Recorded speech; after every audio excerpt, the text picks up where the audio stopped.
Benny. Presenting Benny Goodman and his music. All right. Comments up.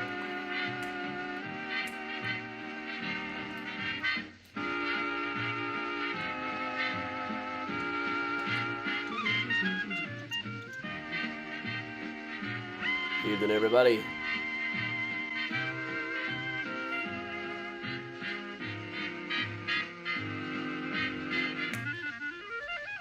Hey, Eric A. Martin.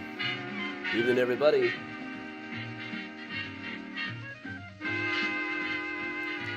Hey, Chris. Hey, Timothy. Susan. Hey, Karen. 3 years of these things.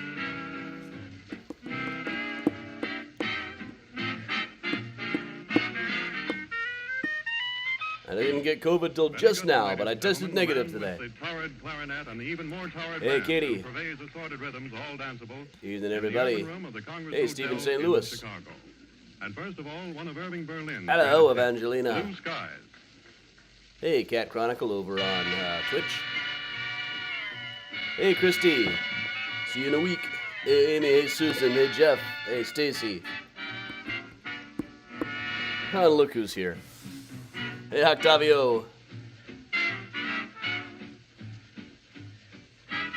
Christy's my sister's fiance, everybody. T-minus 9 days.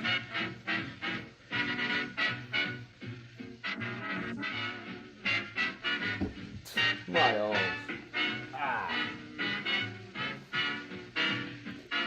Oh, I should really have this on the proper opening picture. There we go. Hey, Susan.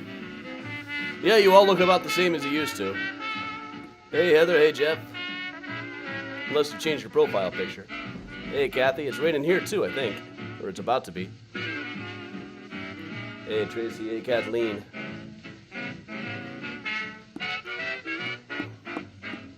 Hey, Jerry.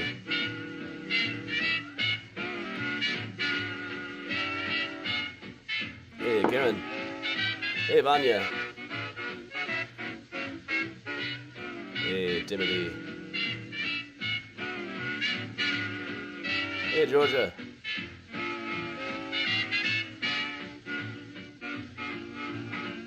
Hey, Lori. Hey, Betty.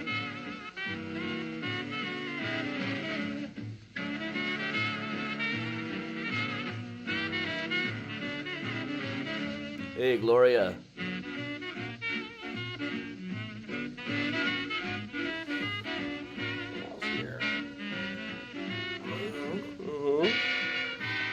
Hey, Betsy in Denver. Hey, Heather.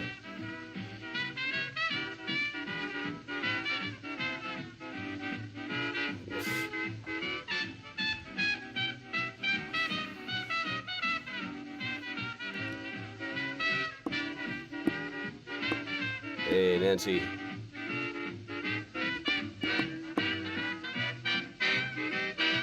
Hey, Mona and Tashera. Hey, Cindy in Shaker Heights. Always wanted to go to the Shaker Heights Institute of Technology. Just for the acronym. Hey, Robert. Hey, Larry.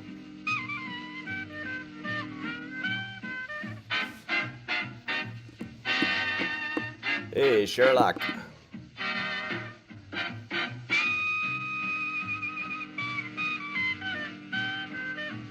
Megan, I hope you did not get it from me in room 13.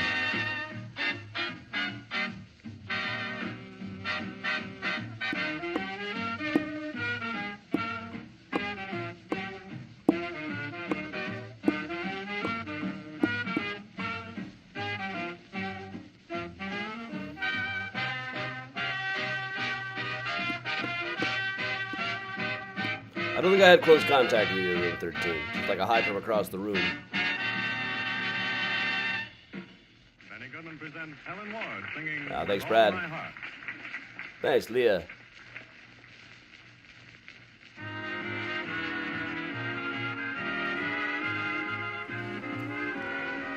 But I am now testing negative.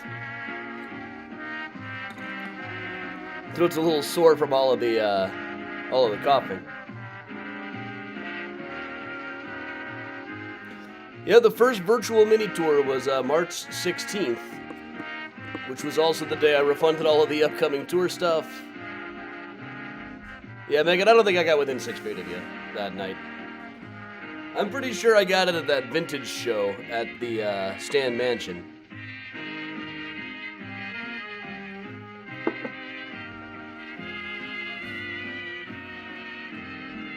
My throat's still a bit sore from the coughing. I might have, something wrong with my tonsil. It might be allergies, too. But that happens a lot.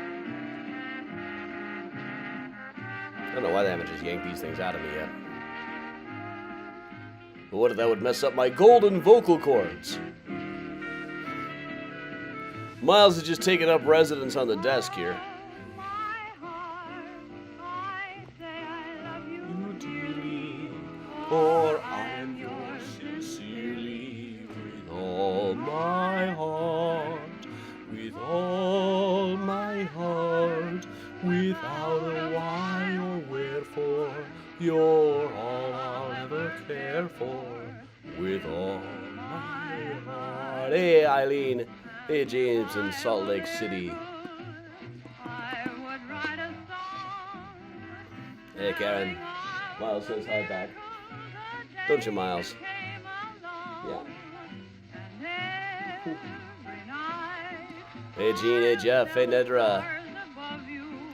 To say again I love you with all my heart.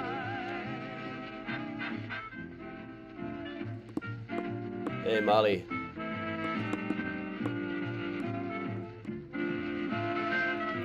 Yeah, Paula, I figure I had to get it eventually. I'm not like doomsday locking down. And I was afraid I would get it with a school group in New York and ended up holed up in a hotel room in Clifton, New Jersey.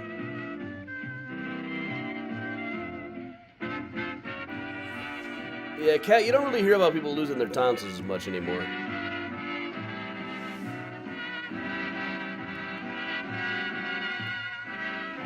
As much trouble as mine give me. They can't be doing as much good as they are bad. Is my show going to be on Netflix? I did film some talking head things for a Netflix show about a year ago. That's about how long the turnaround is, though. But it wasn't about Holmes, it was about Al Capone.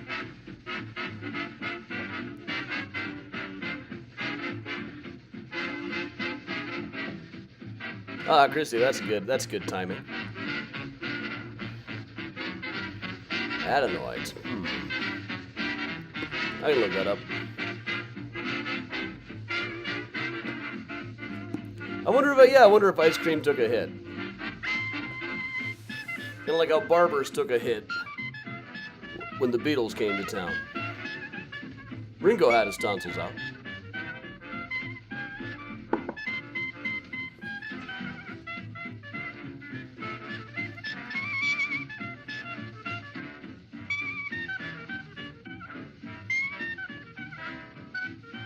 Evening, Mary. Hey, Amy.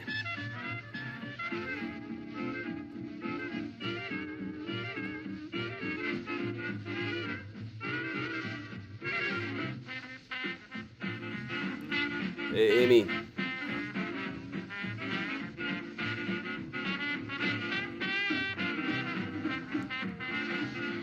I've still been masking pretty well, really. I enjoy not getting travel crud.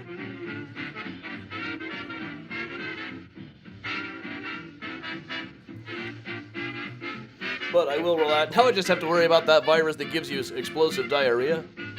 Maybe the one that turns your skin inside out.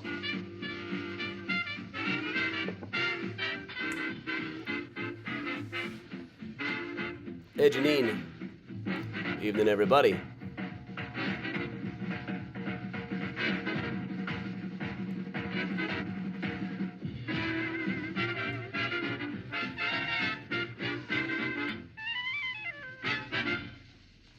Hey, Heather. Hey, Kim. And they all loved it. They all loved those passions when they played by Benny Goodman. And now another one just in the same vein, Rosetta.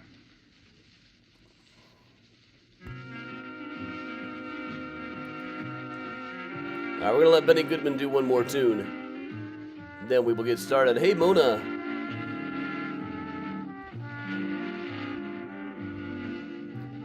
Alright, I'm not noticing any panic messages. Had a few, had a sudden run of pre-donations today. Like, hey, we might get some new people.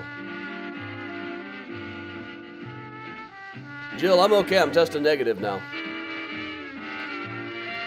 Thanks, Kadri. This is Benny Goodman live at the Congress Hotel in 1936. Evening in Indianapolis. Hey, Susan. Hey, Amy, I was just listening to a Dylan show from Fort Lauderdale in 95.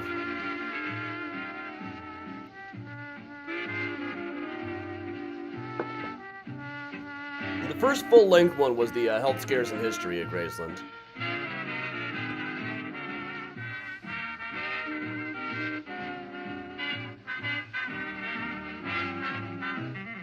Hey, Heather.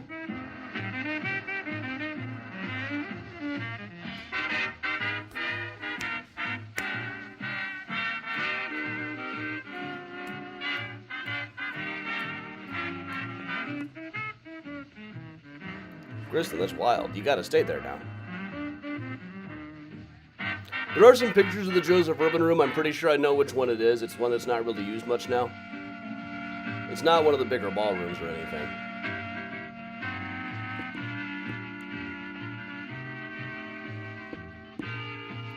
Thanks, Madeline. Welcome along.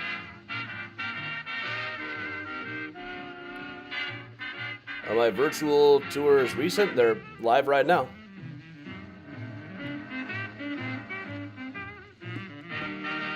Hey, see you, Lauren. Laura, what up?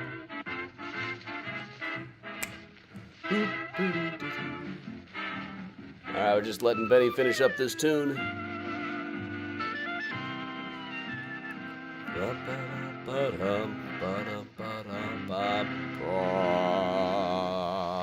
Music by Benny Goodman is being presented from the Joseph Urban Room of the Congress Hotel in downtown Chicago. And now, Benny Goodman's arrangement of the Bugle.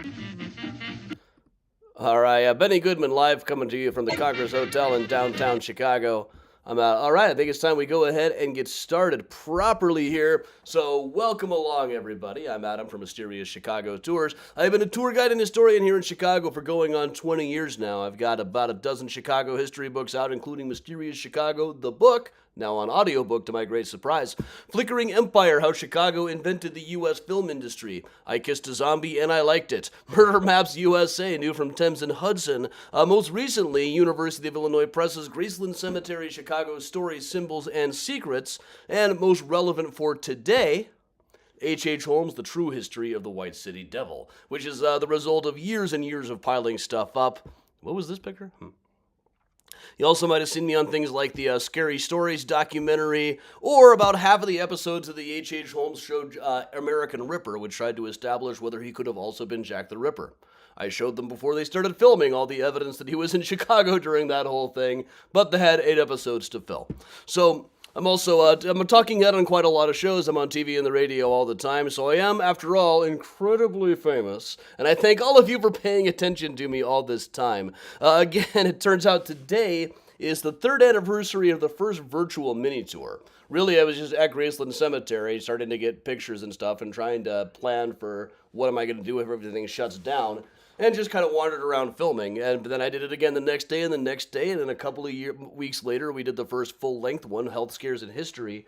But March 16th, that was the day of the first one. It was also the day I refunded all of the upcoming walking tour tickets. It was the day that all of my travel clients canceled on me. So here we are 3 years later and still doing these, and still talking about H.H. Holmes. Now, let's do a brief recap of H.H. Holmes for those of you who might be joining us here, especially all of you new people. Thanks a lot for coming out. Here's a very basic thing. March 31st, 1893, about 6 weeks before the World's Fair opened in Chicago, the Chicago Tribune ran this article. Hid in secret rooms where dealers discover their missing furniture. Mr. Holmes purchases it, takes it to his World's Fair hotel on 63rd Street, and neglects to settle. So apparently this guy H.H. Holmes had added a third floor onto his building that he said was going to be a hotel space for the upcoming World's Fair. Now, the building looked kind of like this. This is a version of it that was taken after there had been a fire and a temporary roof set up. So it would have been like, if you imagine this weird thing up at the top being cut off. Initially, it was a one-story building. He very quickly added a second. About 5 years later, he added that third floor that he said was going to be a hotel space. But really, here's where we kind of deviate from the legend about things, is it was never completed or open for business.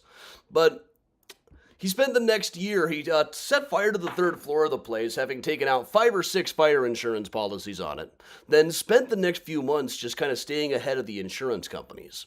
About a year after that, he went to his friend Benjamin Peitel and said, "Ben, here's what we're going to do now. We're going to fake your death. We'll make it look like you died in an accident, take your life insurance policy, live like kings." Now, he got caught in this. And for about 9 days in 1894, H. Holmes was one of the most famous people anywhere because of this swindle he had pulled on the insurance company. People really believed that he had actually faked his friend's death. Then they remembered, hey, didn't this guy also have a building back in Chicago that was full of hidden rooms and secret passages? Don't you think we ought to investigate that? And then they decided, nah, and just kind of forgot all about it for a while. Until sometime later, when 2 of Peitzel's daughters, who had been in Holmes' custody for a while, were found dead, buried in a shallow grave under a rental property in Toronto. At that point, people realized, no, this was not a fake death case, this was a straight-up murder. At that point, they started digging around inside of the building.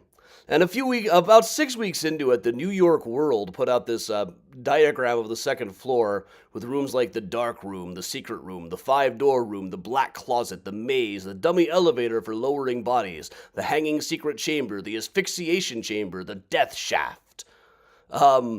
Some of these were based on actual reports. More of them just kind of came out of their imagination. This was a Sunday Pullout magazine article in a newspaper, which at the time, Sunday Pullouts, even in the most reputable newspapers, tended to read like the Weekly World News or something. It's unclear. It's kind of not clear to me how well people would have believed it in the first place. But this kind of helped create the legend. There was also a bit in that article accompanying it saying, remember, Holmes operated a hotel during the World's Fair. The number of people who came to Chicago for the fair and never returned was a long one, and in the greater number, foul play was suspected. Had they been lured to this building by advertisements placed by Holmes? This was just that newspaper spitballing. The place had never functioned as a hotel, but that one paragraph ended up being reprinted in just about everything written about Holmes for the next 130 years. So what I've done is go through and try to get all of the data on Holmes, and it's a lot of data. Some of it was at the microfilm room. Others were at the legal archives. The guy got sued a lot. And to the legal archives, they send you these boxes of crumbling old Victorian paperwork. What you do is you go there, you go through the microfilm index. You can see here there's an index of a case where Holmes is suing Frederick Schultz. That was a mattress dealer. E. Smith, that was an investor. French and Potter, that was a crockery company. These are just the ones that are under his own name. Usually he had somebody else's name on top of the paperwork. From what I was able to find, there were about 60 cases where he got sued. About once a month while he lived in Chicago, somebody would sue him. So there's a lot of paperwork on this, and this really helps us build a timeline of what really happened. This is much more reliable than some of the newspaper reports, especially like newspaper reports from Cleveland, where he never actually was. Well, he was briefly there, but I don't think he liked it very much. So inside of, when you open these things up, sometimes you find stuff like this. Just try reading this. You will get a headache. I've already got one just looking at it. Well, really, this is what I was able to decipher from this. This is a lawsuit where he had been operating a drugstore, bought a bunch of barbershop equipment on credit, then never paid for it, and the guy came and tried to repossess it himself. But also, you can find things like, this is the architect's first floor diagram of the famous castle building. That was a pretty cool thing to find. You never know what you're going to find in the legal archives. But now I think we should go back and just tell the whole story of Holmes. Holmes grew up in this house in New Hampshire in Gilmanton, which miraculously still stands.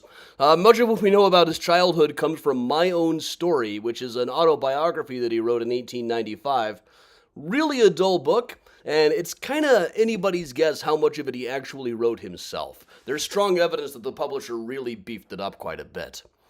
He grew up here. He apprenticed under a doctor for a while, a guy named Dr. Nahum White, who was a noted advocate of human dissection. There's a very lurid story in the book saying that some kids had shoved him into the doctor's office to see a skeleton, but it's not in some of the early drafts, so it's entirely possible that the publisher just kind of wrote that part in. But certainly the doctor was known for his collection of morbid anatomical specimens, so skeleton is the least of what he would have had in there. When he was 17, he married a woman named Clara. They had a son together named Robert, and Clara and Robert went with him to Ann Arbor, where he studied at the University of Michigan in the early 1880s. Now, the marriage does not seem to have been a happy one. Clara eventually left, took Robert back to New Hampshire, only saw Holmes again a couple of times. By no account was he a very good student, and neighbors said that they would hear him having screaming arguments with Clara, and they'd see her walking around with black eyes, so it's no wonder that she went back. A couple of his professors say they only graduated him out of pity. Just what you want to hear. Plus, after Clara left, he got involved. A woman accused him of breach of promise, that he had promised to marry her in order to get her into bed, then decided not to marry her. He had to go and convince all of the professors that it was fake. Then at graduation, he admitted that it was all real. Then asked for a letter of recommendation. They didn't give him that. After graduation, he drifted around New York State and the Midwest for a while. In Minneapolis, he met a woman named Myrta Zutik Belknap, who was working in a music store at the time. She was engaged to a guy named Harry Graham, who kind of disappears off of the record. For some reason, the story of what happened with Harry Graham just never quite had legs. But even though he was still actually married to Clara, he also married Myrta, moved to Chicago with her, and they had a baby together named Lucy after a while.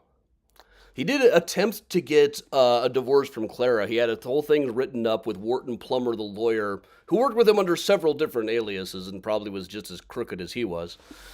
In this, he accuses Clara of having been the one who was cheating. He even names names, but the name that he names is a person who may or may not have actually existed. Well, Lucy, we don't really have a whole lot of... We got more data about Lucy than we do about Murder, really. This is the only photograph of Myrta Holmes that is known. Another one could always be out there someplace. They eventually were moved up to Wilmette in this house that lasted until the 1990s. Just missed the chance of becoming a tourist trap.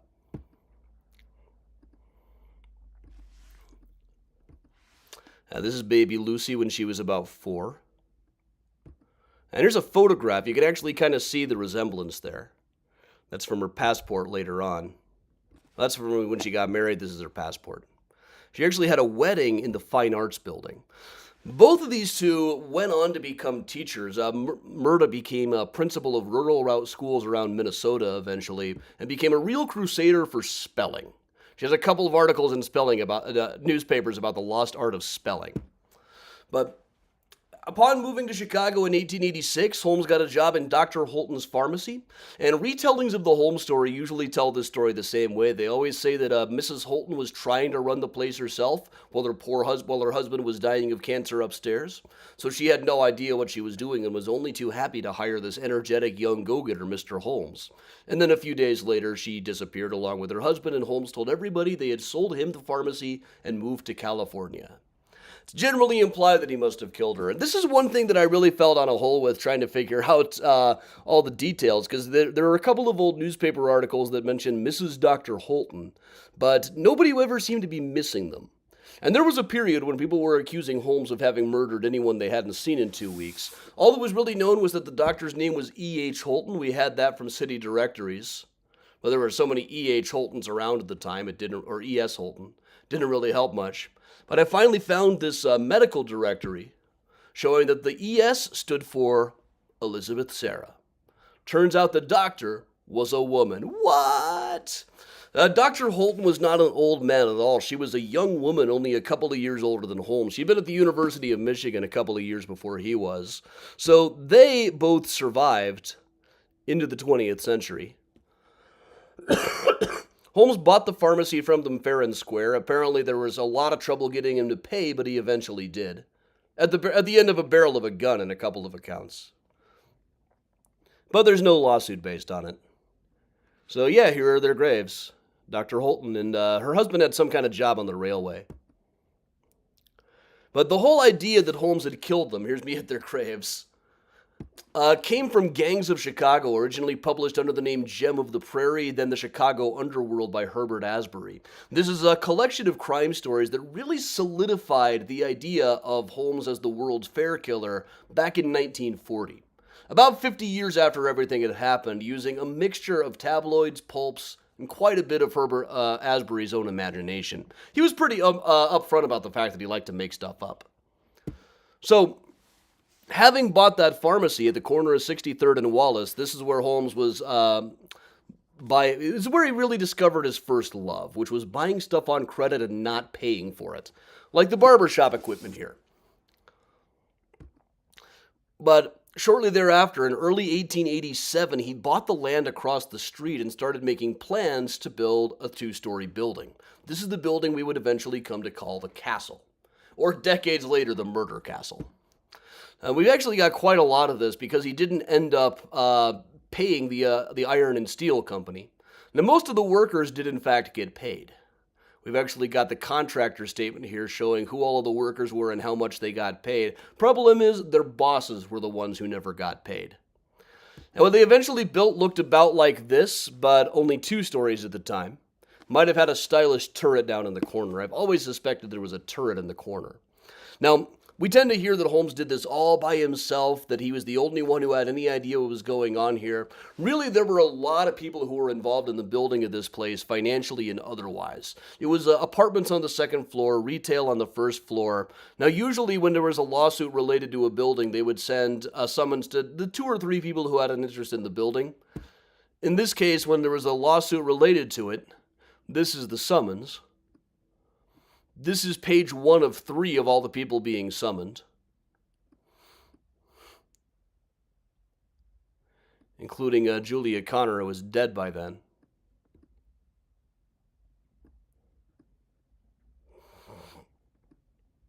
And I love at the top here, apparently this happened again because we can see some poor weary clerk where it says, "We command you to summon," is written in again in a pencil. So this place was all built in late 1887 through early 1888. And this is where we got to talk just briefly about the Jack the Ripper stuff. It's one question that comes up all the time. Could Holmes have also been Jack the Ripper who murdered several people in London in fall of 1888? Well, here's what we know. We know for one thing that Lucy, his daughter, was born in July of 1888. July of 1889. So we know one thing he was doing in the fall of 1888. There's also... his name appears on a voter roll here from October of 1888. This was an answer filed to some of the things that the architect said, October of 1888. Also, there are a couple of accounts from his family back in New Hampshire that he came to visit them late in October of that year. We do know that he missed the election. He registered to vote but didn't actually vote.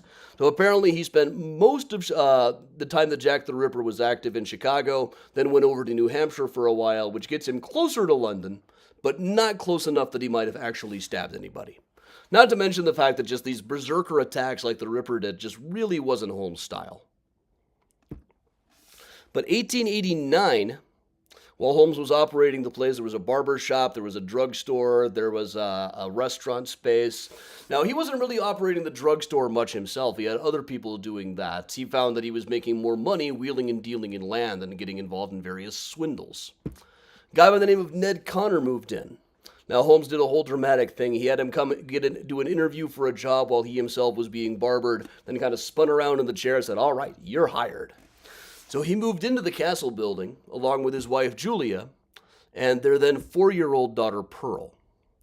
Now, while they were living there, Holmes got her involved in working with something called the ABC Copier Company. There was a guy, Thomas Barber Bryan, founder of Graceland Cemetery, vice president at large of the upcoming World's Fair, bought himself into a half interest in a copier machine company. This is the copier. Looks impressive, doesn't it? Now, the ABC Copier Company, it actually did work about as well as it was supposed to, but Holmes bought the company from Bryan with a promissory note that he never paid off, and then was mostly using it to double sell territories to salesmen.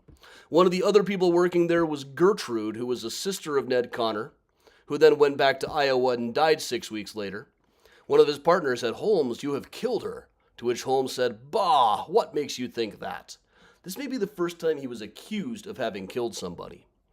But towards the time that the ABC copier company was finally shut down, Julia and Pearl were supposed to go to Davenport, Iowa for Julia's sister's wedding, just like I'm about to travel for my sister's wedding. But Julia and Pearl never arrived.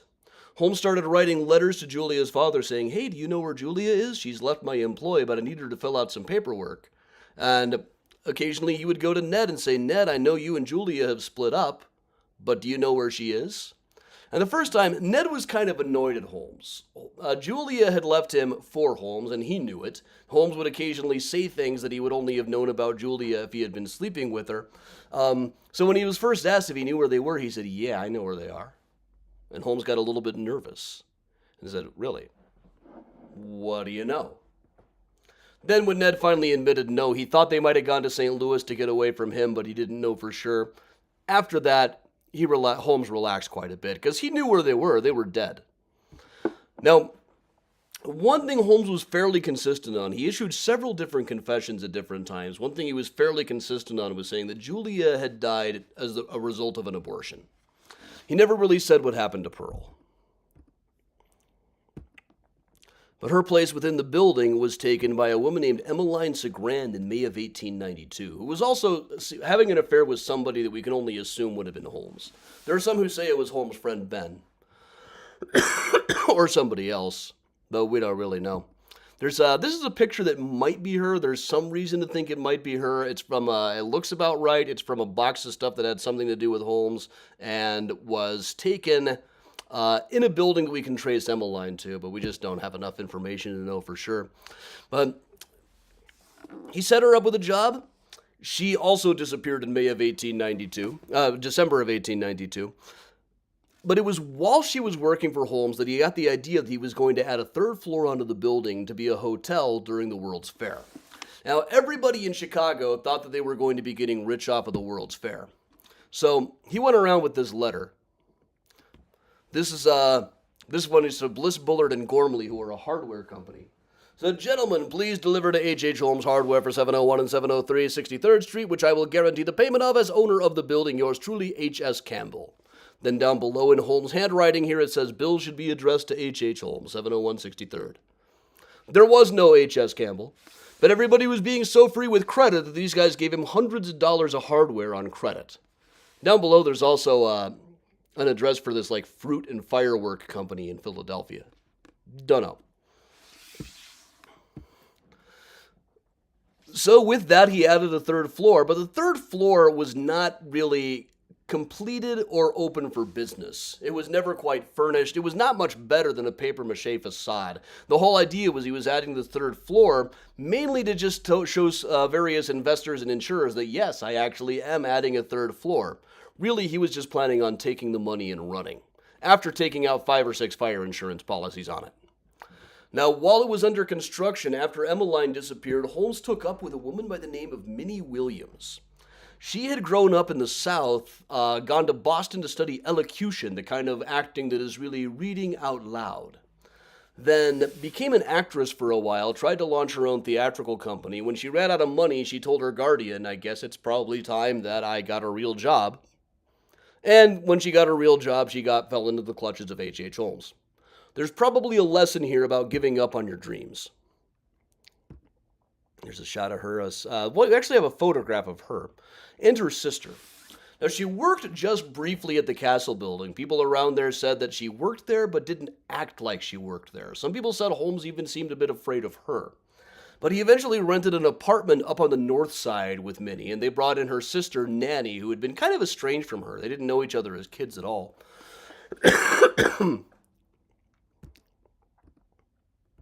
We've got a few other shots. This is a drawing of Minnie from when she was little that was in a Texas newspaper. There's a newspaper headline about her that I think is terrific. "She dealt in mystery."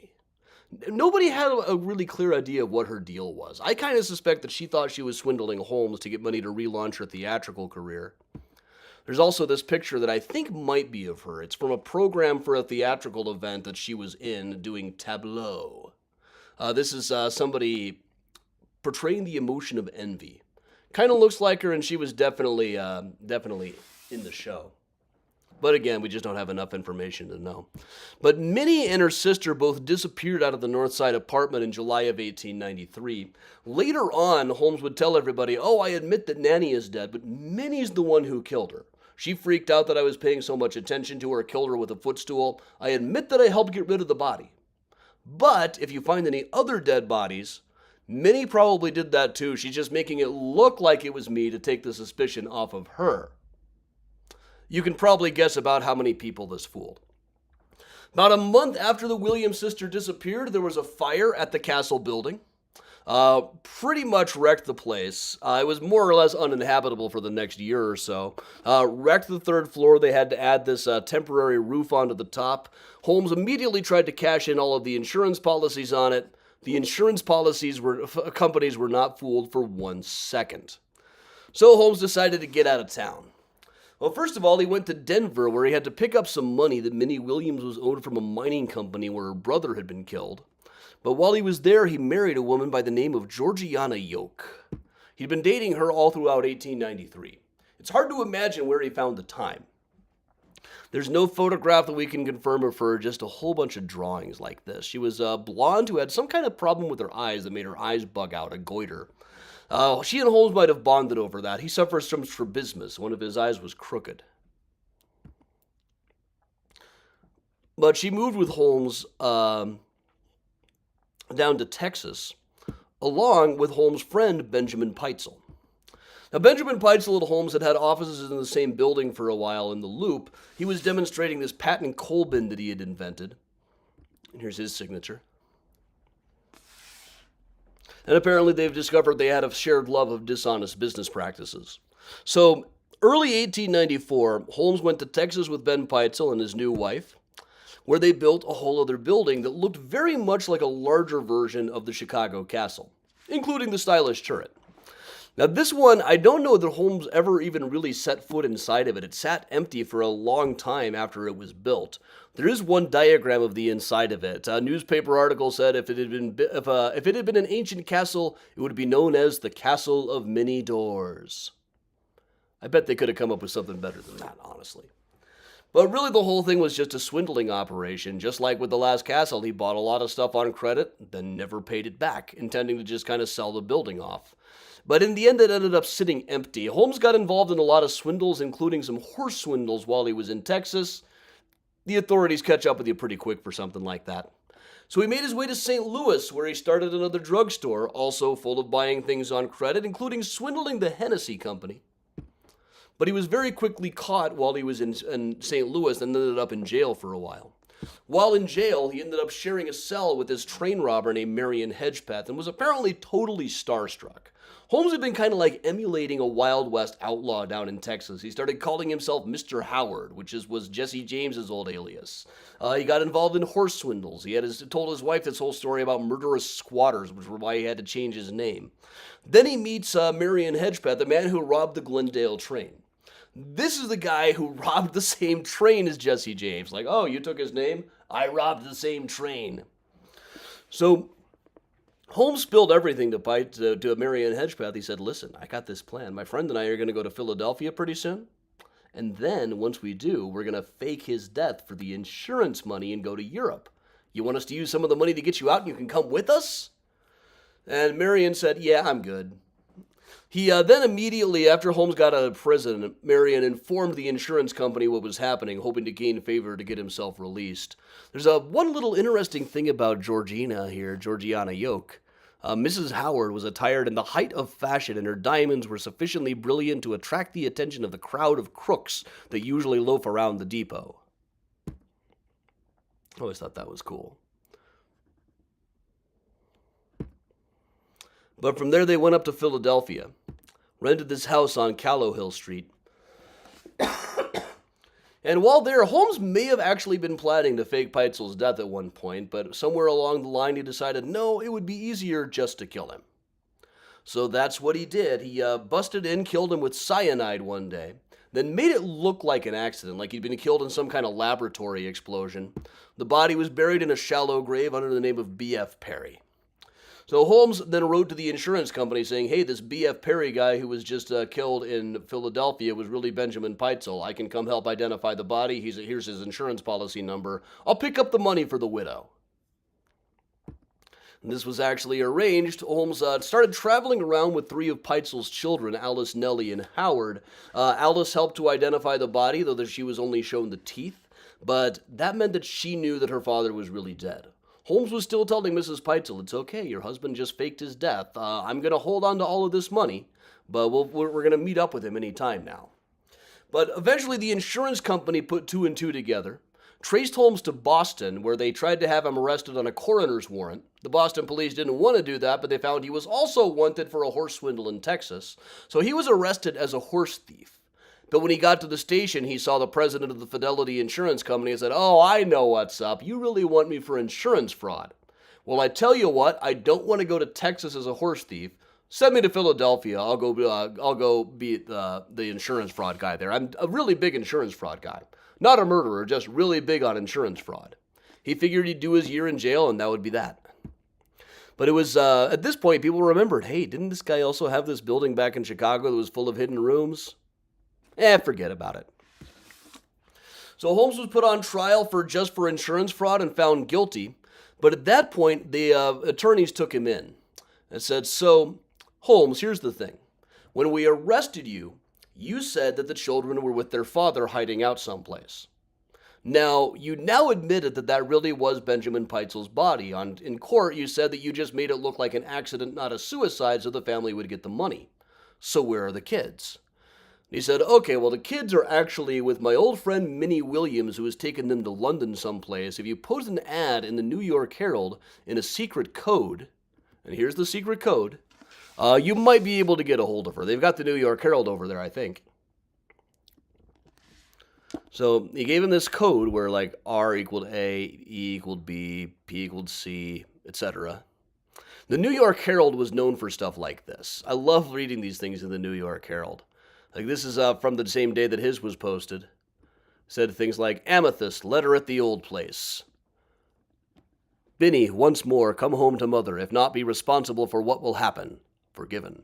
Commodore, Kate expressed, elevation to show Wednesday. Come then and all will be forgiven. Fat architect. We could only speculate what any of these things might have been. There were a lot of like what we would now see in Craigslist misconnections. But Minnie's here is an ad for Minnie saying, Minnie, also Adele Coverall or Geraldine Wanda, her other names. Really, this says, please contact this person. Please let people know that you are still alive. Nobody quite bought this, so Detective Frank Geyer was put on the case, tracing Holmes' footprints across North America, and eventually found Alice and Nellie, the two daughters, buried in a shallow grave in the basement of a rental property in Toronto. At this point, everybody realized, no, this is definitely a murder case, and we should definitely look into that building back in Chicago. So this became quite a thing. Crowds were gathering around the place all the time. There's actually a photograph of the crowd out there.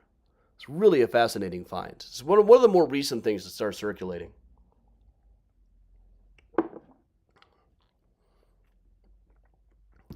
We also got from some of the newspaper covers, there's one drawing of what it looked like on the inside of the drugstore. This is probably taken from a photograph. The photograph itself I have not seen. But a couple of places, like the Times Herald diagram, are probably the most complete, or the most reliable. This is one that was actually drawn by somebody who was in there.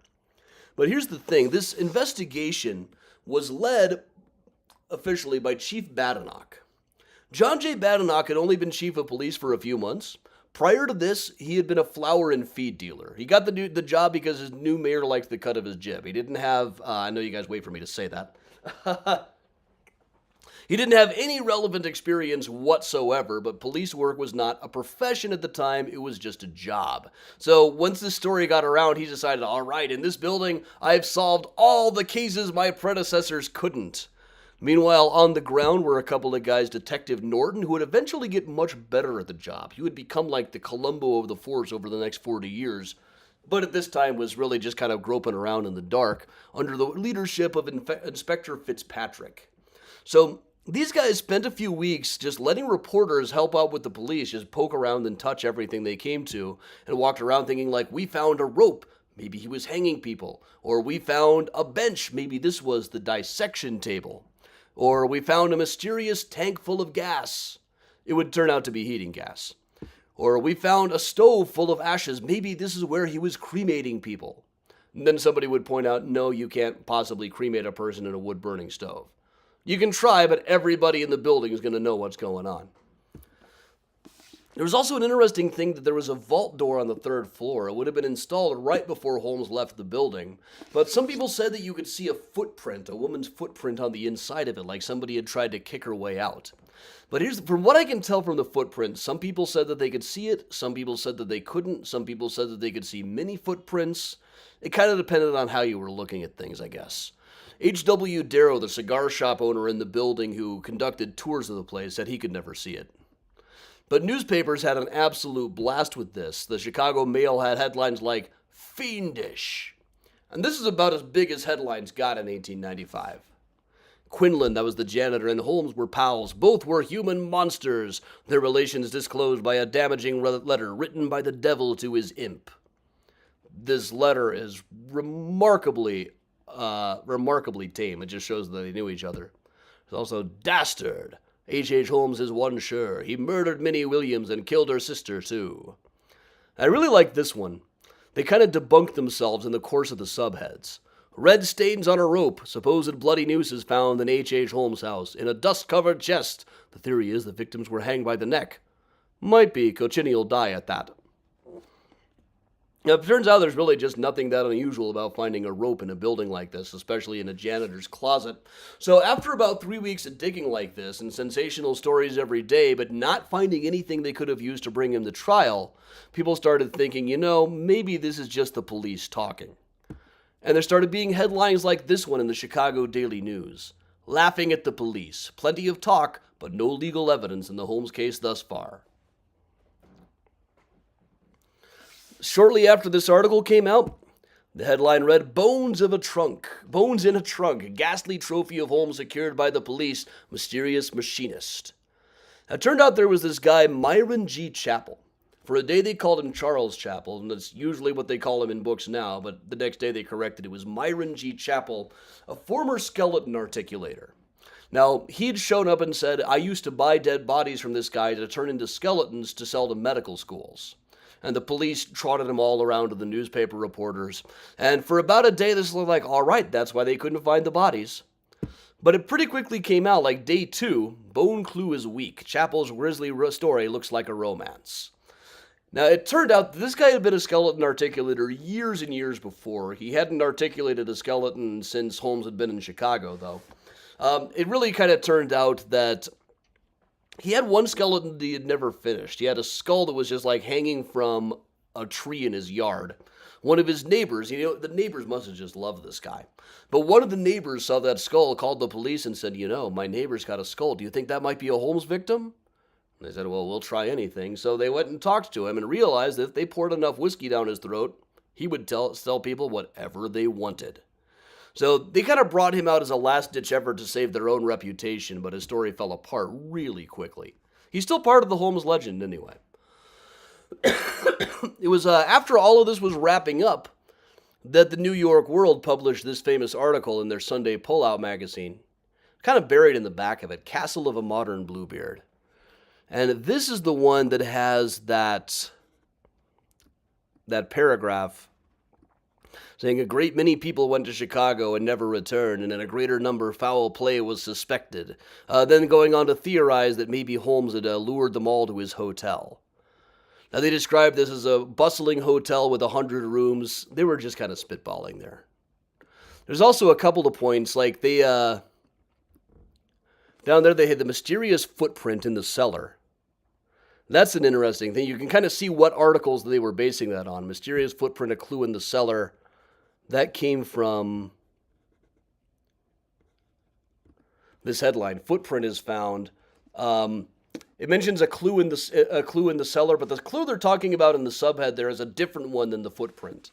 So they hadn't read it carefully enough. But here's what we go. Let's cover a little bit where the castle was exactly. Here's how it stood.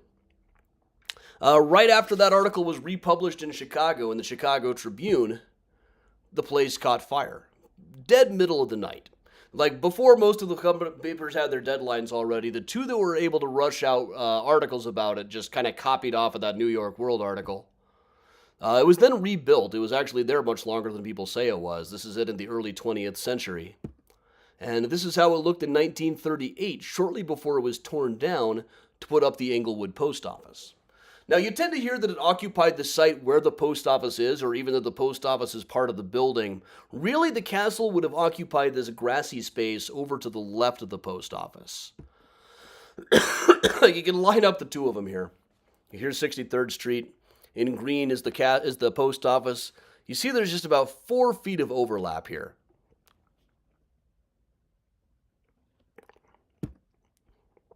So I can kind of superimpose where it would have been.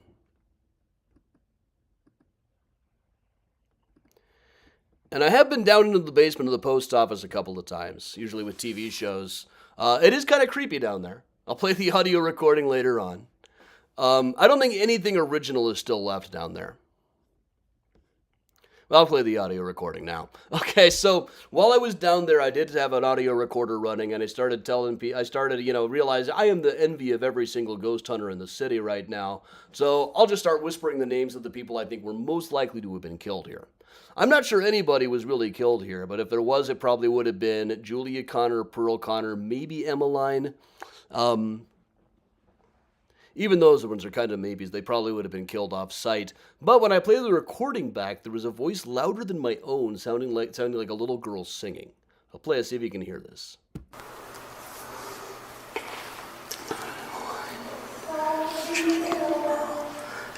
Yeah, hear that? I'll let that go through one more time.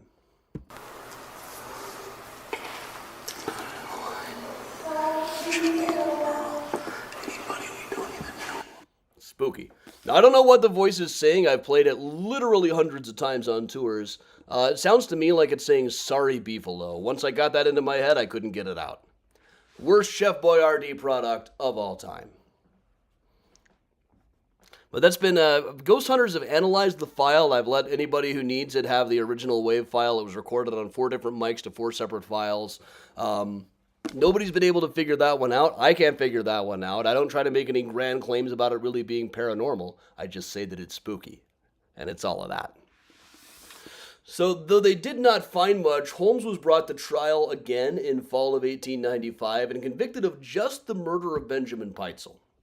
The following spring, after he had exhausted all of his various legal recourses, he was paid about $7,500 to write a confession. It was a joint payment from the New York Journal and the Philadelphia Inquirer.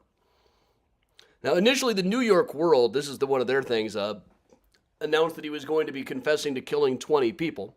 But once that came out, he couldn't very well confess to fewer than that. There's about 9 people we can actually attribute to him killing. But once the New York World had said it would be 20, he had to bump it up to 27. So, this is the Journal's version of the confession. It's almost identical to the one in the Inquirer. There's a couple of it's a little bit shorter, but one section is longer. It's, for a story about killing 27 people, it's remarkably dull. Now, the famous line from it, "I was born with the devil in me," does not actually appear in it. That's from fake excerpts that were leaked by a whole other newspaper. I love this ad that came with it. "The Holmes confession is not as startling as effect or half as profitable to read as the great bargains offered by pianos and organs." I don't know why I have the trial out of order here. But shortly after the trial, shortly after the confession came out, word started going around that Holmes had used an evil eye to curse people. And this became kind of a thing. There was a juror who was electrocuted. They said that was the Holmes curse. These early New York World articles listed all these other people who had gotten sick or died who were associated with the case, some of which appear to have no basis in fact. But thereafter, for the next several years, every time somebody connected with the Holmes case died, it would be a chance for the newspapers to rehash the story. It's part of why the story survived longer than some of the other murderers' stories, is that every time somebody died, they had an opportunity to rehash the whole thing. So May of 1895, Holmes was hanged in Philadelphia. He came out and gave a little speech saying, "I've really only killed two people." He meant Emmeline Cigrand and Julia Connor, both of whom died as the result of an illegal operation. Now, one thing they want me to make a big deal out of a lot of times when I do talking head stuff is like, is it true that it took him 15 minutes to die? It's like, if you read a lot of accounts of 19th century hangings, it always took them 15 minutes to die. But by his own request, he was buried in a giant block of cement. And this was kind of becoming a trend. People were afraid their bodies were going to get held for ransom or something, so as an attorney arranged for him to be buried in a giant block of cement. And about 2 years later, a rumor started going around that it wasn't really him.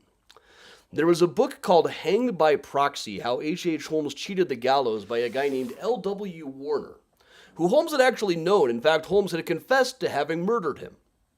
He was in fact still alive and well. But he said really what happened was they had hanged somebody who was already dead. They had just found some other guy with a mustache, propped him up like Weekend at Bernie's, mustache and all, and while they hanged that guy, the real Holmes was already on a train to New York, and now he was in San Pernambuco, South America, growing coffee with Minnie Williams. This was debunked almost immediately. The person who told the story had clearly not been at the hanging or even read newspaper accounts of what the hanging was like.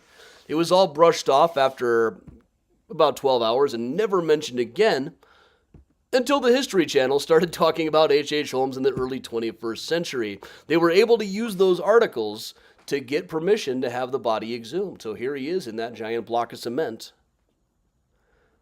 And here he is all laid out for a night on the town. Now, I told him it was going to turn out to be him. And it did. They ran the DNA tests and stuff. It was him. They compared it with his great-great-grandson. But I actually could tell it was him just based on looking at the skull. So there's a really cool thing is that while he was in prison, Dr. Eugene Talbot came and gave a report on him. Dr. Talbot did things like a jaw cast that was published in the Journal of the American Medical Association. So here we can see like which teeth he was missing. And you could actually match that up to the skull that they showed on TV. Which I thought was really cool. But Chris, I'm glad you asked. Because there's one thing I always kind of close on, because I know I just can't top it, is that buried in much of Talbot's report is about the bumps and ridges on his skull and the physical signs that he might have been a degenerate, as they called it at the time. But then buried in the middle is this one stray line at the end of the top paragraph here. Sexual organs unusually small. Good night, folks. And yeah, I can't really top that. So in any case, everybody, next Thursday I will be on the road, but I do plan to try to broadcast something at 8 o'clock. So tune in for a surprise. I don't know just what yet. We'll find out. And also, we have been taking meetings. We have been making notes. The Mysterious Chicago dinners are coming. Watch out for them this summer. It's going to be really cool. Once again, should you still need a Mysterious Chicago sweatshirt, hoodie, etc., go to cafepress.com/mysteriouschicago. That'll give you everything that you need. Also on adamchicago.com, you can still get a good 9 months worth of use out of Cemetery Coyote calendar, but there'll be another one next year, I'm sure. And all right, everybody, with that, I will just put the Benny Goodman back on and we will just hang out. This was a little more overexertion than I probably should have had. I'm testing negative for COVID now. It was positive until today. But yeah, it still kind of wore me out today. I've been coughing enough that my voice was kind of scratchy. But here we go. Here's what I need. Is some Blackened brand Metallica whiskey.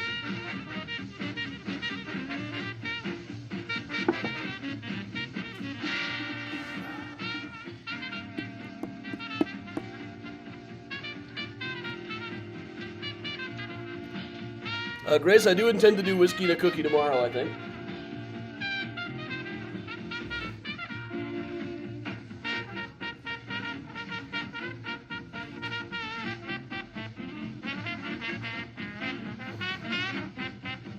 Thanks, Cindy.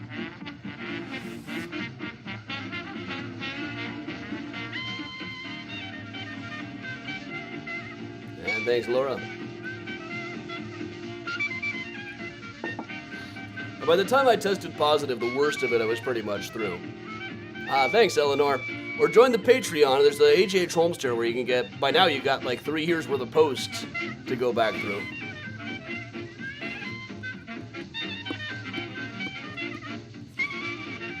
Yeah, Kathy, I'll have to find out. Bill, blackened is really pretty tasty. I got here the blackened finished in black brandy casks version. This is the only whiskey that is aged by blasting Metallica into the casks. It is simply the stupidest gimmick I've ever heard in my whole entire life, so I had to get some immediately. It's pretty tasty. The brandy cask one has almost like a blackberry jam tasting note to it.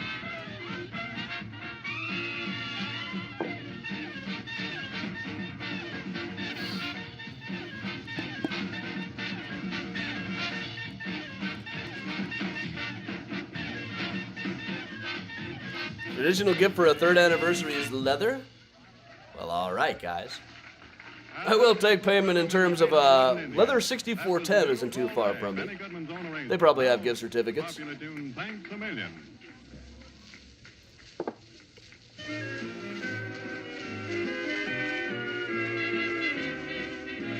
Yep, 3 years of zaniness and the hits keep on coming. I'm going to save April 8th, day before Easter. I'll probably do a walking tour that day. Leslie, yes, Holmes killed Howard Peitzel in Irvington. The actual building is gone now. They tend to fudge some of the facts on those things, but yeah, he was in Irvington.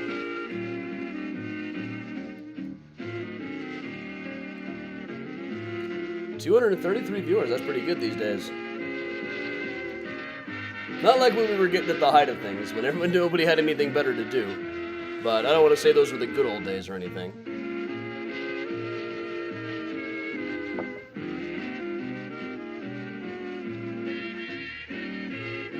Yes, actually, I probably could match up my Girl Scout cookies with this bourbon. Actually, this would be a good match, a good pairing.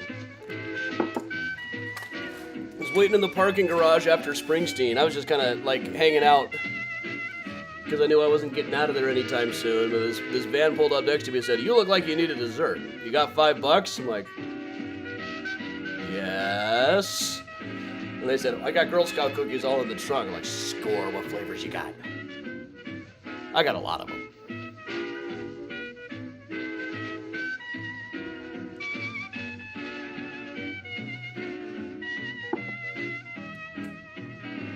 Like if somebody pulls up next to you in a vehicle and says, "You need dessert, you got $5?" You say yes. Gregory, it's anybody's guess to me. I can't figure out what it was that made women like this guy so much. I'm Marie Smart, Girl Scout's mother for that thing, in this case.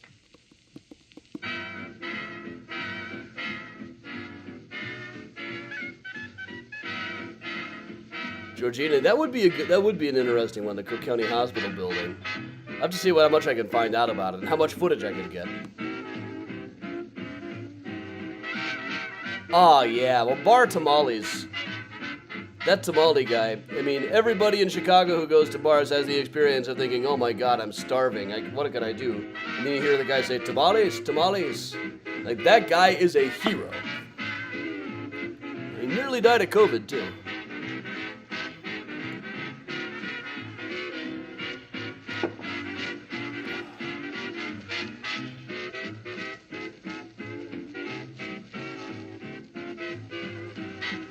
Octavio for all your leather needs. He works at Hormean Leather. Well, happy anniversary to my folks tomorrow. 45 years. We had to have someone new, a dancer duo here in Holland. Someone started trucking. Oh yeah, I'm testing negative now. Just kind of still have a sore throat from probably not like a sore throat, just like I heard it sore.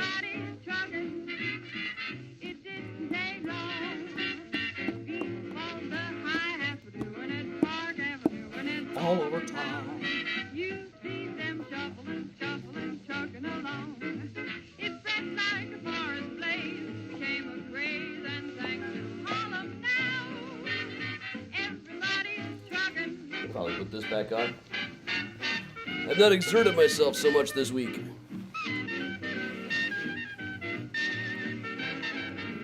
Oh, 45, fast machine. Thank you, Georgia. Gary, no, I did not lose taste or smell. And Ronnie wishes she lost her sense of taste right about now. She got Paxlovid mouth way worse than I did.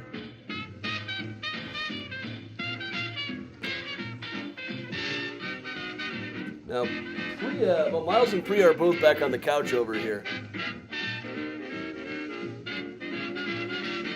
Let's go see them, shall we? Benny Goodman presents On the Alamo.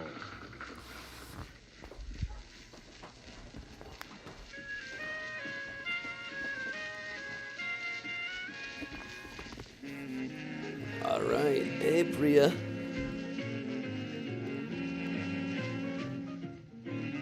Priya's been here for about half of this.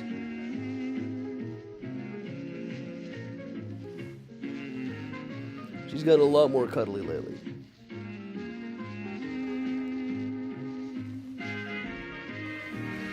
And Miles.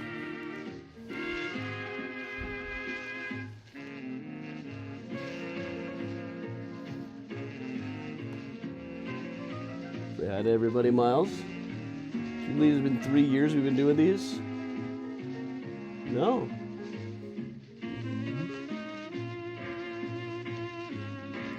It was a few weeks before we got to this setup that I'm doing now.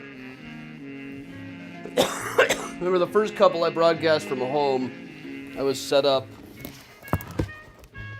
like this, and somebody complained about the clock. He said it made it seem like school. I was sitting at my desk initially.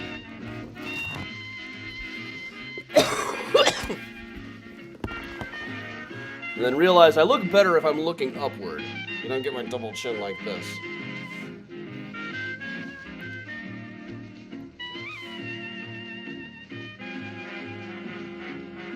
Thank you, Nora.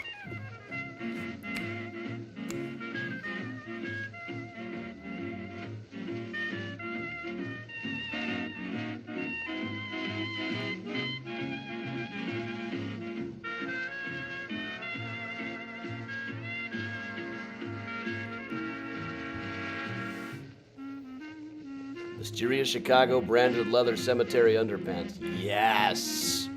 Yes. That's what we need, is some Mysterious Chicago brand assless chaps.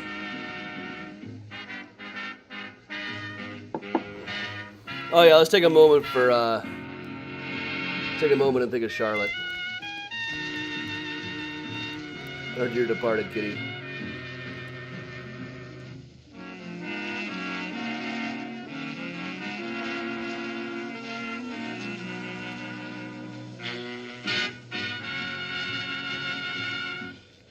Eeny, meeny, miny, mo, and we stay right in the urban room of the Congress Hotel in Chicago Charlotte. and dance some more to... Didn't we all spend 2020 trying to bust into the liquor cabinet? Eeny, meeny, miny, mo. And here she is boxing with Mirror Cat.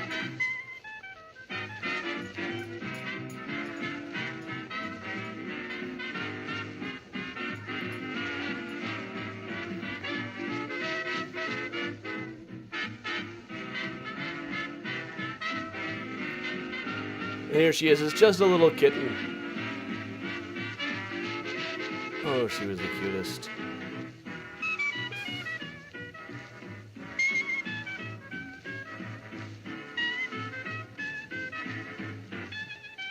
A rare glimpse of our old apartment.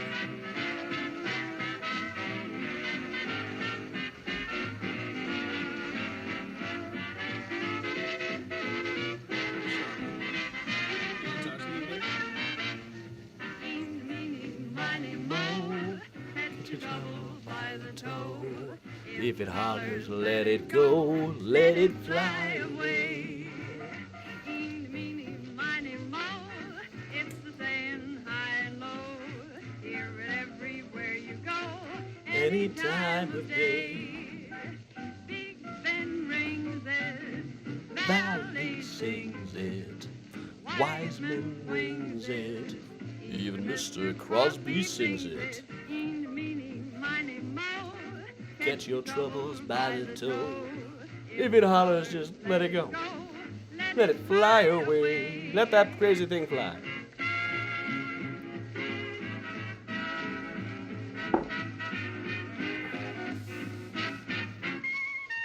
Yep, she was our sweet girl. In fact, let me pause Benny a second. There's a fun one where she talks. I also have that right up here. Hey, Charlotte. You gonna talk to me a bit? What's that? You just want to relax some? I forget what she says. Okay, I'll let you relax. Good. Okay. I didn't get the audio turned up in time to see what exactly she said there myself. Hope you guys enjoyed it.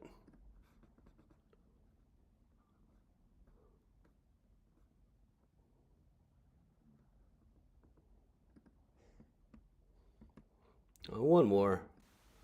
This is her with Crookshanks. You guys missed. He was my cat for 18 years. She liked the fidget spinner more than he did, though.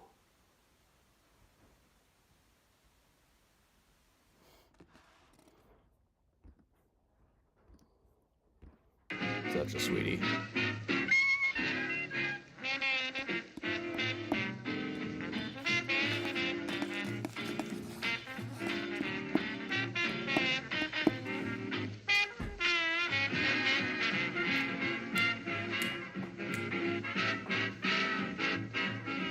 Yeah, Charlotte would have like a whole conversation with you.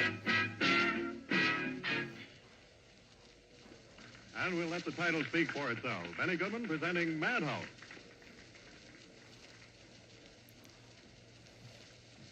Now, Charlotte is pretty. Priya is pretty vocal as well. Sometimes she always kind of announces it when she comes into the room. And here's of course Miles.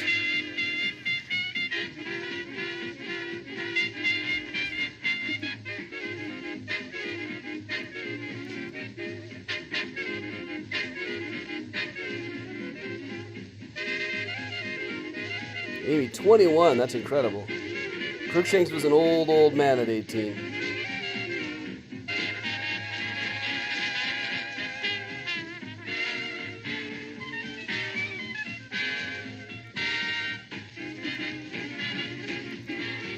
Now, Miles and Priya play a lot more than Miles and Charlotte did.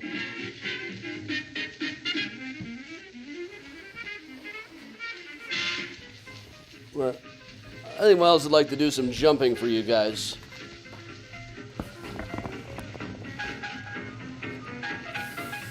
Let me go find his jump mouse. His real feats of daring.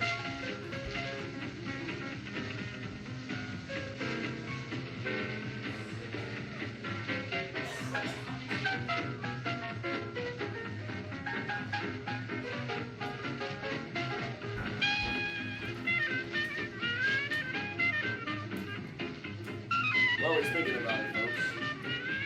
Let's think about it. You want to jump?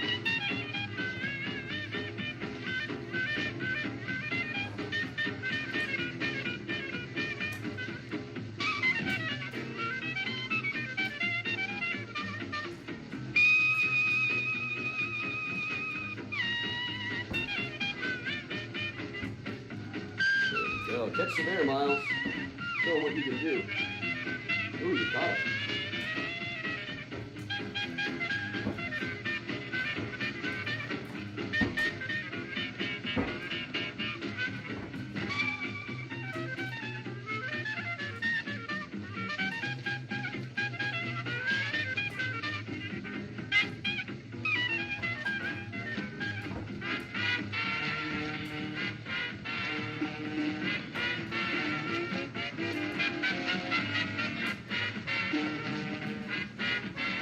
Now, the problem is, once I get Miles started with this thing, he doesn't want to stop.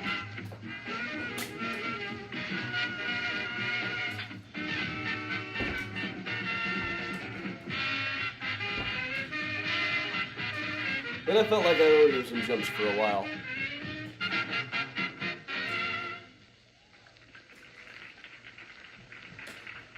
And here's a short encore portion of Benny Goodman's forthright invitation at the beginning of his program. Let's dance. I'm a bit allergic too, but they're included in my new allergy shots. I got my second one today.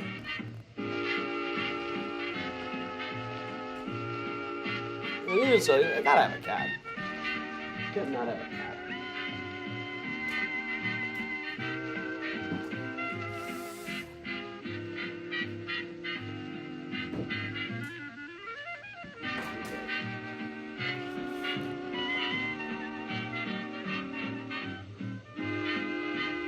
No, I'll let you know. It's going to take a while.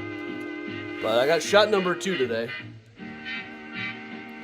The first time I thought I was getting just the worst side effects from it. Oh, no, that was just COVID. From the Joseph Urban Room of the Congress Hotel on Michigan Avenue in Chicago. This is the National Broadcasting Company. As it is, I still feel a bit more allergic than not.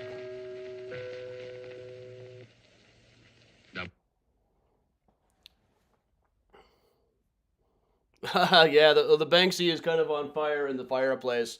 He rigged it up to do that. You know how Banksy is. Put on another Benny show. We're all hanging out today. We're celebrating 3 years.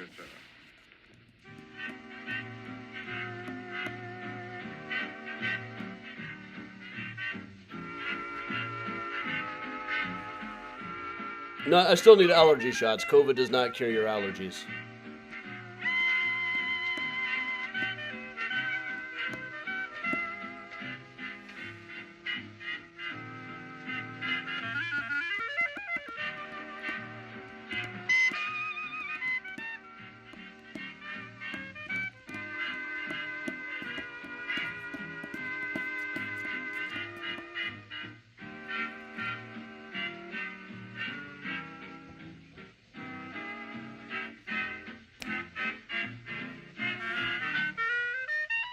Look, Kathy, you were all a godsend to me, too. Not only was I able to keep the lights on during the pandemic, but also it gave me something to do, too. The first one called Remember.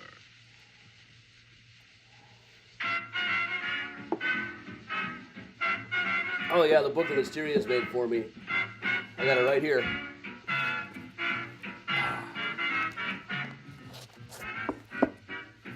For the first anniversary. So with all of these awesome notes.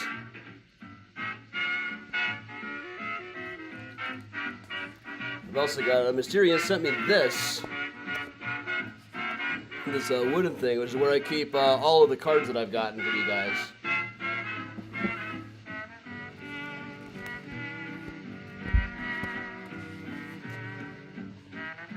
There's so much cool stuff.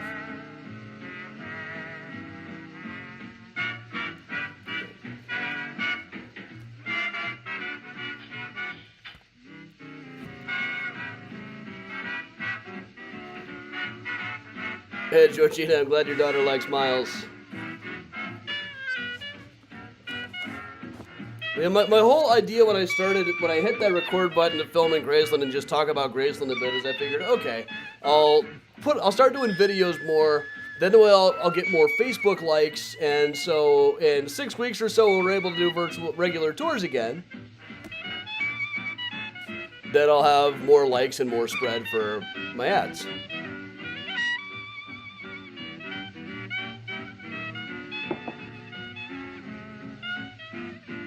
And the 28th was the first full-length one. That was Health Scares in History. I'll do that one again really soon.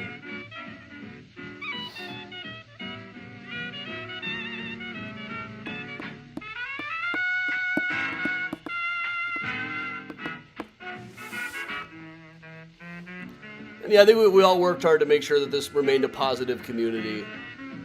Jerks are not really welcome here.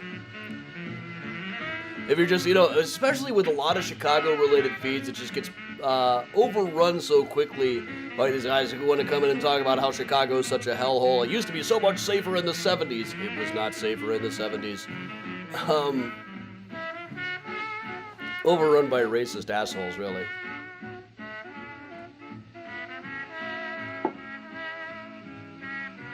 Now, George, Mr. Pullman, you used to believe in the concept of the positive community. You made one of the greatest experiments towards one. It didn't work out for you so well, but that's on you.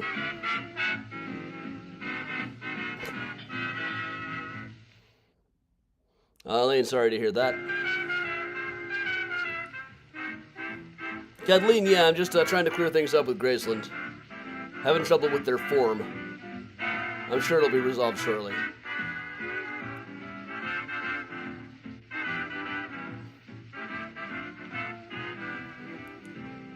It's been quite an adventure for me, too, coming up with a new morning mini tour to do every day. I mean, I made a list like a year ago of all of the new topics that I've researched for this. Let me see if I can find the list as it was then, as I was brainstorming.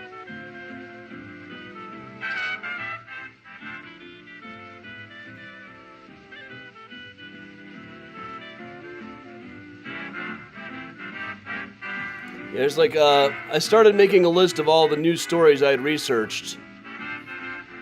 It went on like this. It was something like 500 new ones. That was a year ago now.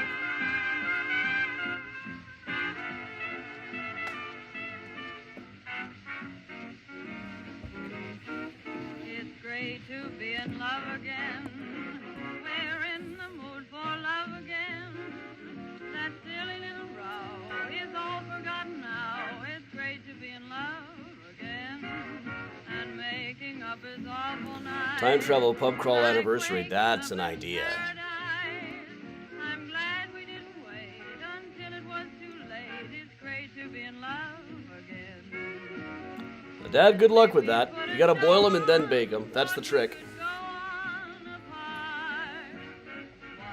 That's the trick for a proper bagel. They should be, you know, hard on the outside, chewy on the inside. And feel as though they're a whole meal in and of themselves. Ooh, I gotta go to the bagel place tomorrow. Yes! Not that I don't have COVID.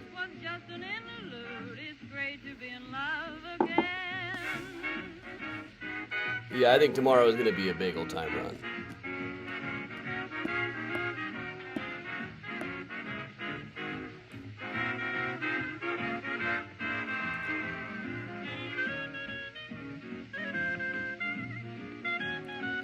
We'll probably figure out Thursday the 30th might be the time travel pub crawl.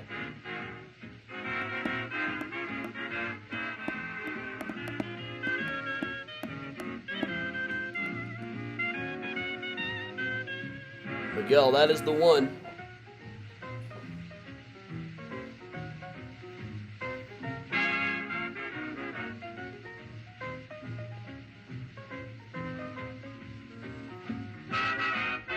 And their coffee, whose tasting notes are coffee, coffee, and coffee.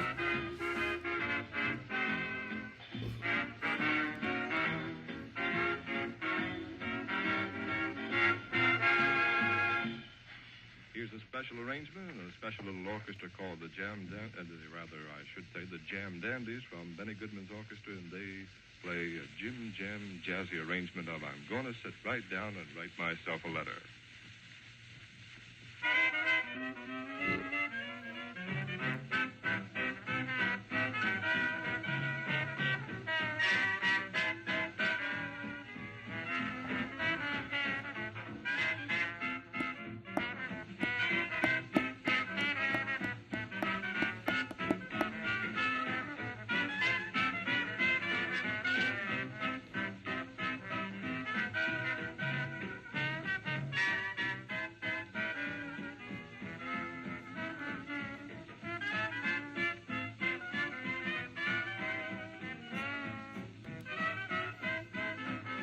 Kathy, we all have a folder like that, I think.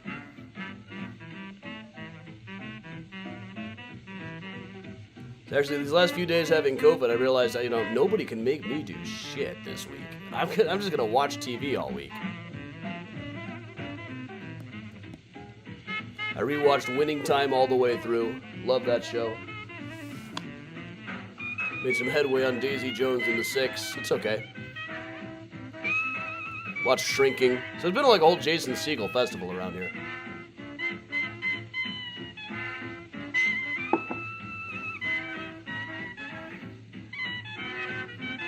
See you tomorrow, Susan. We are definitely finding the grave tomorrow. I think I know who I'm going to find. I don't want to go too much further into the city. The St. Patrick's Day people are going to start real early on a Friday.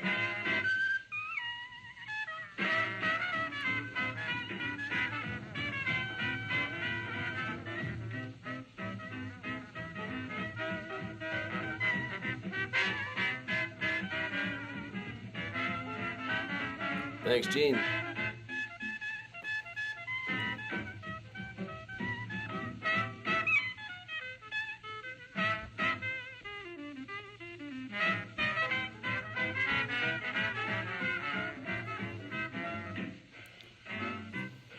Ladies and gentlemen, as you're Yeah, Kathleen, I haven't read the book. It's really, I only read rock and roll books. Complete accord. It's like my whole reading diet is just rock memoirs. Of course, the baronet being under the able direction of Benny Goodman.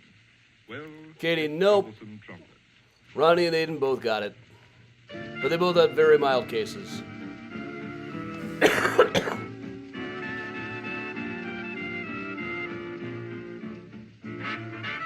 Yeah, Kristen, nobody celebrates St. Pat's in Beverly. Sure.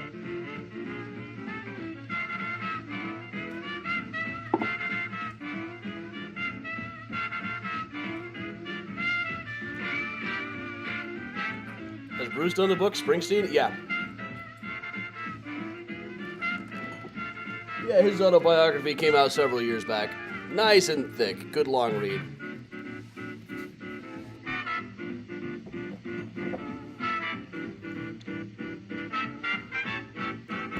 Scott, I haven't read the Bono one yet. You know who's is really good is Dee Snider's. Elton John's is a really fun read, too. Troublesome trumpet, tell me why you ruin beautiful music. What you think you're doing? Troublesome trumpet, take that wicked thing away. Troublesome trumpet, gets me feeling nervy, playing those sweet tunes, topsy-turvy. Troublesome trumpet, how I wish you wouldn't play.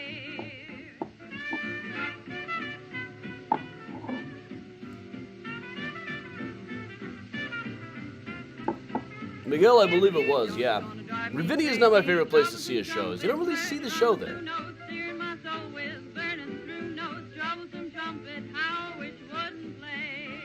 It's you have a picnic while there's a concert going on.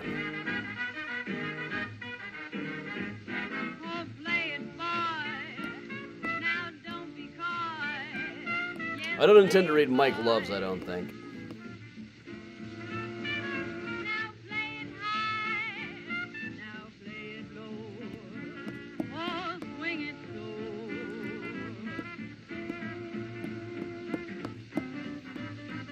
And then my next one, I'm going to reread Patti Smith's Just Kids. I've been on a real New York in the 70s kick lately. I'll be in New York in a couple of weeks.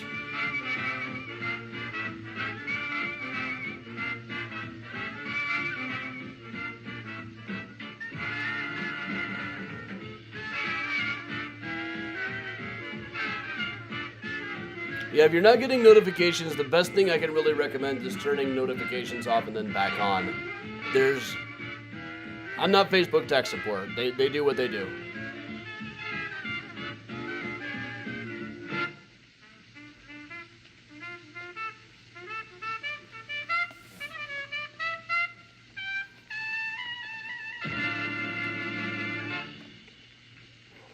Yes, sir. What's his name there? Dave Grohl's was a Nathan trip. Shakespeare, yes, sir, on that old hot trumpet, troublesome trumpet. Well, if Helen Dave Grohl's is basically him saying, "Am I the luckiest son of a bitch alive or what?" over and over again.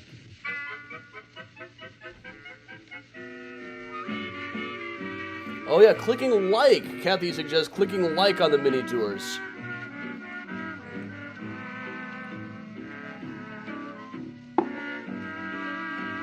What show is it I'm hoping to see in New York? The school group I'm going with in a couple of weeks is going to Six and Hadestown.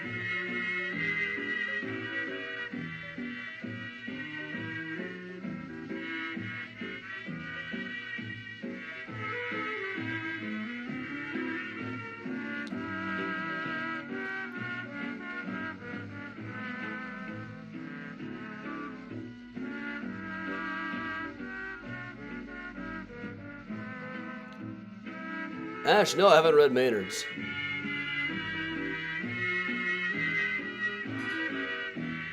I haven't seen Hadestown. I love Aeneas Mitchell's work, though. Marissa Mulder, who sings for us on Time Travel Pub Crawls quite a bit, did one called, did one of hers called Old Fashioned Hat.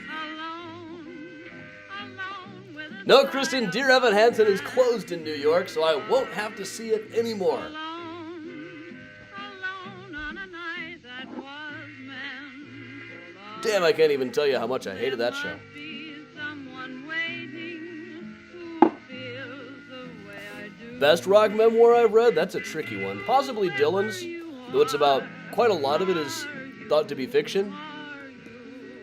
That's just Dylan for you, though. Alone on this night that we Dee Snider's is especially fun. Elton John's is a blast. alone with your kiss that could make me care. And when you come The Motley Crue one, The Dirt, is a classic, though I just don't know how much to believe of it. very own,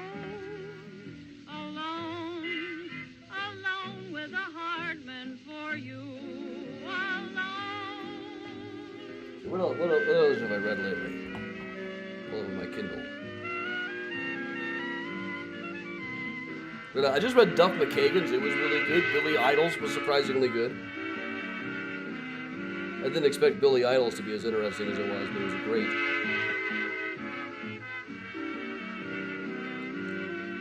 Jeff Emmerich, the Beatles recording engineer, his is terrific. And of course, Mark Lewison's Tune In, his 900-page Beatles book, or 1,800 pages if you get the expanded one, that only goes up through 1962.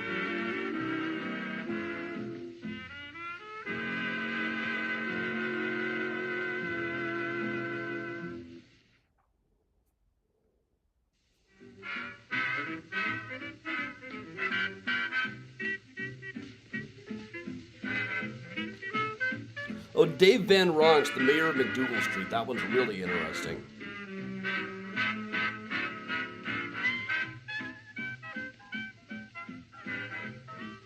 Grail Marcus's new folk music, a Dylan biography in 9 songs, is his best writing in years. Let's see.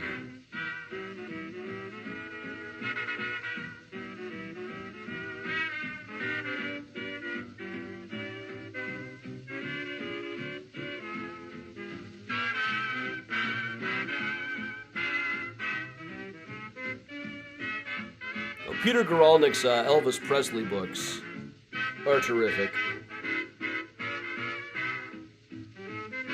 Jeff Tweedy's memoir was really good, the guy from Wilco.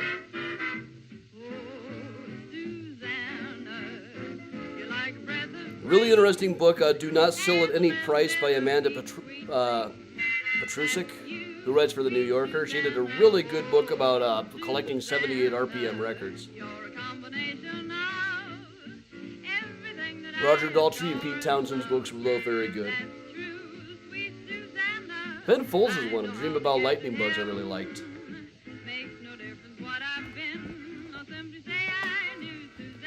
One winter I read all 4 Kiss autobiographies. Paul is about the only one who can come off well in his own autobiography.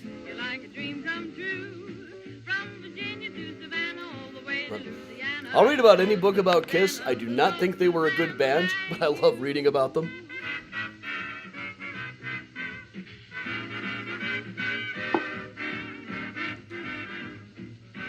But Pete Townshend's is pretty good. Daltrey's is more entertaining.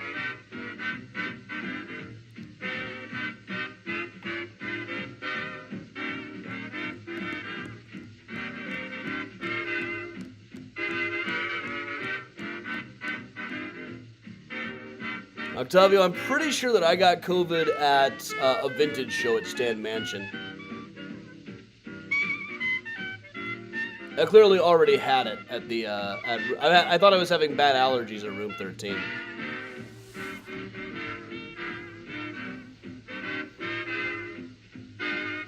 Is there a good Prince biography? There's a good like oral history of Prince. What was that one called? When they're goody good and coupled with the singing of Helen Ward, well, it's just something. Benny Goodman, swing it.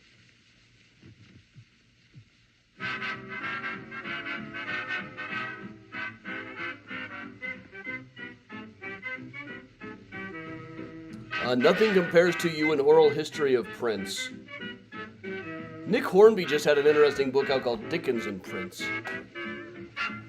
comparing these two workaholics.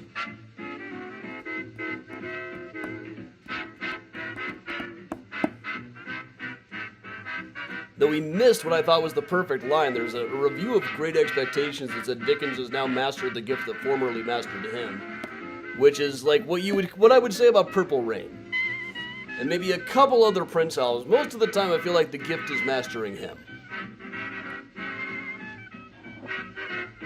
But God, that get recorded so much. They could have a new Prince album out every 6 months for like the next 400 years. So you met someone who set you back on your heels. Goody, goody. So you met someone and now you know how it feels. Goody, goody. So you gave her your heart too, just as I gave mine to you. And she broke it in little pieces. Now how do you do? So you lie awake just singing the blues all night. Goody, goody. So you think that love's a barrel of dynamite. Hooray and hallelujah, you had it coming to ya. Goody, goody for her, goody, goody for me. And I hope you're satisfied, you rascal, you.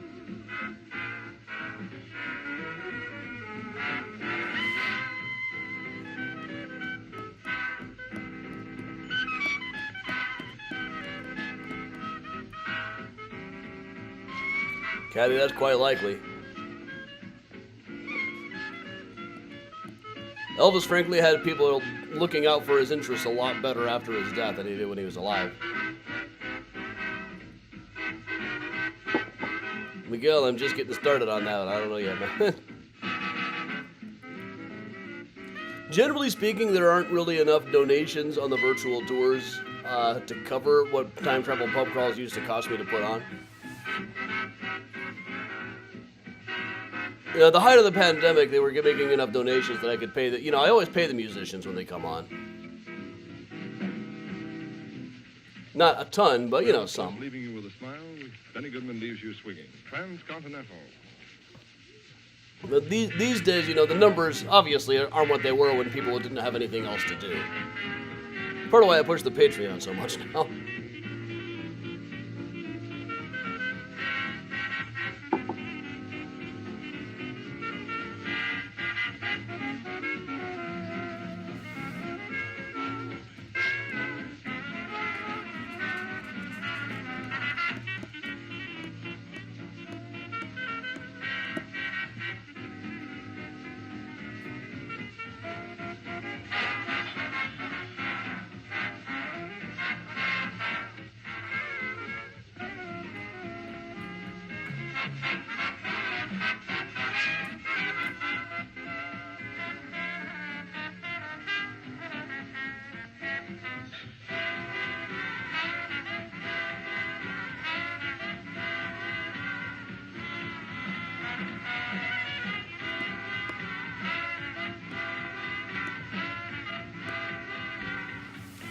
Well, all right, everybody. I am starting to fade out myself. Not sure what new music is coming out tonight, but I want to stay up for it anyway. Well, all right, everybody. Thanks a lot for joining me once again.